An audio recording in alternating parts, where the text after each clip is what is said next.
July 30 ഹൃദയഭൂമി എന്നാണ് പുത്തുമലയ്ക്ക് ഇപ്പോൾ പേരിട്ടിരിക്കുന്നത്. അവിടെ ദുരന്തബാധിതർ അന്ത്യാഞ്ജലി അർപ്പിക്കുന്ന ദൃശ്യമാണ് നമ്മളിപ്പോൾ കാണുന്നത്. ഷഹദ് റഹ്മാൻ കൂടി അല്പസമയത്തിനകം അവിടെ നിന്ന് ചേരും. എല്ലാം നഷ്ടപ്പെട്ടു പോയ ആളുകളാണ് ഇപ്പോൾ അവിടെ കൂടിയിരിക്കുന്നത്. കൂടെ ഉണ്ടായിരുന്നവർ ഒറ്റ രാത്രി കൊണ്ട് മാഞ്ഞുപോയ ജീവിത സാഹചര്യം നേരിടേണ്ടി വന്ന ജനങ്ങൾ. നമുക്ക് ഇവരുടെയൊക്കെ ദുഃഖത്തിന് ശരിക്കും താരതമ്യങ്ങളില്ല.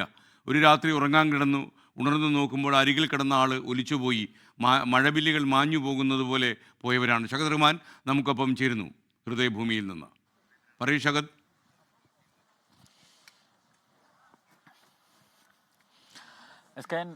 ഏറെ വൈകാരികമായിട്ടുള്ള നിമിഷങ്ങൾ അല്ലെങ്കിൽ കാഴ്ചകളാണ് ഇപ്പോൾ നമ്മൾ ഈ ഹൃദയഭൂമിയിൽ നിന്ന് കാണുന്നത്. കാരണം ഇവിടെ നമുക്ക് കാണാം, നമ്മൾ കഴിഞ്ഞ ദിവസങ്ങളിൽ അല്ലെങ്കിൽ കഴിഞ്ഞ വർഷം ഇതേ ദിവസം കണ്ട ഒരുപാട് മുഖങ്ങളെ നമുക്ക് ഇപ്പോൾ വീണ്ടും ഇവിടെ കാണാൻ സാധിക്കുകയാണ്.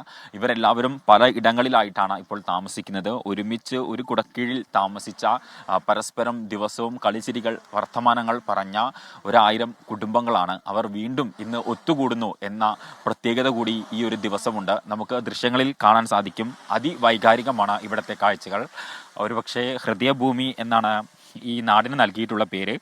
ആ പേര് അനുവർത്തമാക്കും വിധം അത്രയേറെ നമുക്ക് കണ്ടു നിൽക്കാൻ സാധിക്കാത്ത വിധം അതിവൈകാരികമായിട്ടുള്ള കാഴ്ചകൾ. കാരണം ഒരു വീട്ടിലെ അമ്മയും അച്ഛനും അതുപോലെ തന്നെ മക്കളും സഹോദരങ്ങളും അയൽവാസികളും സുഹൃത്തുക്കളും ഒക്കെ നഷ്ടപ്പെട്ട ഒരുപാട് മനുഷ്യരെയാണ് നമുക്ക് ഈ ഹൃദയഭൂമിയിൽ കാണാൻ സാധിക്കുക. പലരും ഉറക്കെ നിലവിളിക്കുന്നുണ്ട്, ഉറക്കെ കരയുന്നുണ്ട്.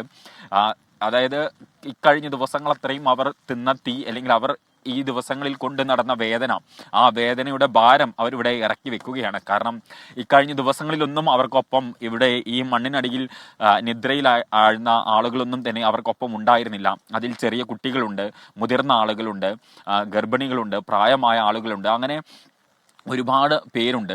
ആ ഒരുപാട് പേരുടെ ഓർമ്മകളാണ് ഇപ്പോൾ ഇവർക്കുള്ളത്. അതിൽ ഇപ്പോഴും നമുക്കറിയാം, ഇപ്പോഴും നിരവധി പേരെ തിരിച്ചറിയാൻ സാധിക്കാത്ത ഒരുപാട് ബന്ധുക്കളുണ്ട്.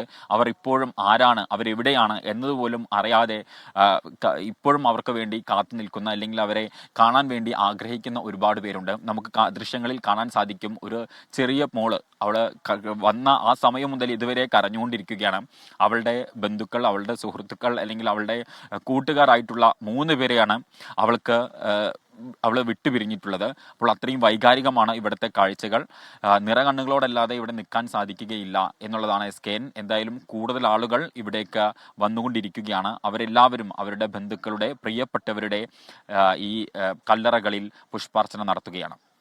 ലോകത്തെവിടെയായാലും ഏത് സമയത്തും 24 വാർത്തകളും ഓഗ്മെന്റഡ് റിയാലിറ്റി പാക്കേജുകളും എക്സ്പ്ലെയിനറുകളും വിശദമായി കാണാൻ ഞങ്ങളുടെ YouTube ചാനൽ നിങ്ങൾക്ക് സബ്സ്ക്രൈബ് ചെയ്യാം.